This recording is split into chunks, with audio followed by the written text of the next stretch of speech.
Krisdayanti baru-baru ini membagikan momen positif saat dirinya tengah memberikan bantuan sosial kepada masyarakat.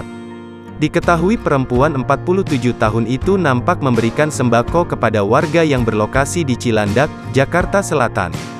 Ibunda Aurel ini memang dikenal sebagai seorang artis sekaligus anggota DPR RI yang tak canggung untuk terjun langsung ke warga. Aksi sosial istri Raul Lemos ini terlihat dari unggahan di akun media sosial miliknya. Mengisi kegiatan Ramadan dengan hal yang positif membuat dirinya menuai banyak pujian dari netizen. Dalam unggahan video pendek tersebut, ibu dari Aurel Hermansyah itu terlihat sedang membagikan sembako. Krisdayanti tampak elegan dengan mengenakan gamis panjang berwarna abu-abu.